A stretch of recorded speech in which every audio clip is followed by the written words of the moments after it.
Hi friends, എല്ലാവരും സുഖമായിരിക്കുന്നു. ഇന്ന് ഞാൻ കസിൻസൊക്കെ ആയിട്ട് മൊഹറക്കിലുള്ള പേളിംഗ് പാത്തിൻ്റെ ഒരു സ്പോട്ടിൽ പോയതാണ്.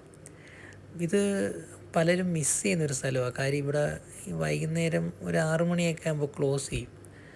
പിന്നെ ഇവിടെ വരണമെങ്കിൽ ബൈ റോഡല്ല, നമുക്ക് ഈ ബ്രിഡ്ജ് ക്രോസ് ചെയ്ത് തന്നെ വരാൻ പറ്റത്തുള്ളൂ, ഈ ഒരു ഓവർ ബ്രിഡ്ജ്.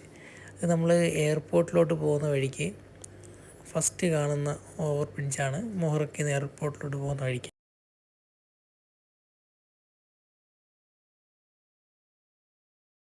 അപ്പോൾ നിങ്ങൾ ഇതുവരെ വന്നിട്ടില്ലെങ്കിൽ എന്തായാലും ഇവിടെ ഒന്ന് വരണം. കാര്യം നല്ലൊരു വ്യൂ പോയിൻ്റാണ്. കണ്ടില്ലേ, ഞങ്ങൾ പോയ ദിവസം ഫോഗും കൂടെ ഉണ്ടായിരുന്നുകൊണ്ടൊരു പ്രത്യേക ഭംഗിയുണ്ടായിരുന്നു. ഓപ്പോസിറ്റ് സൈഡ് കാണുന്നത് ജുഫേർ ഏരിയ, അവിടെയുള്ള ബിൽഡിങ്സൊക്കെയാണ് നമുക്കിപ്പോൾ കാണാൻ പറ്റുന്നത്.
നമ്മൾ ആ ബ്രിഡ്ജിങ്ങനെ നടന്ന് അതിൻ്റെ എൻഡിൽ വരുമ്പോഴത്തേക്കാണ് അതിനൊരു ഫ്ലോട്ടിംഗ് പോർഷൻ ഉള്ളത്. അവിടെ നിൽക്കുമ്പോൾ കിട്ടുന്നൊരു ഫീൽ ഒരു പ്രത്യേക ഫീലാട്ടോ. അങ്ങനെ അവിടെ നിന്ന് കുറച്ച് നേരം അവിടുത്തെ വ്യൂ ഒക്കെ ഒന്ന് ആസ്വദിച്ച് സൺസെറ്റെല്ലാം കണ്ട് അങ്ങനെ കുറച്ച് കഴിഞ്ഞ് ഇരുട്ടിത്തുടങ്ങിയപ്പോൾ ഞങ്ങൾ തിരിച്ചു പോയി. അപ്പോൾ എൻ്റെ വീഡിയോ ഇഷ്ടപ്പെട്ടെങ്കിൽ സബ്സ്ക്രൈബ് ചെയ്യാൻ മറക്കരുത്. Thank you.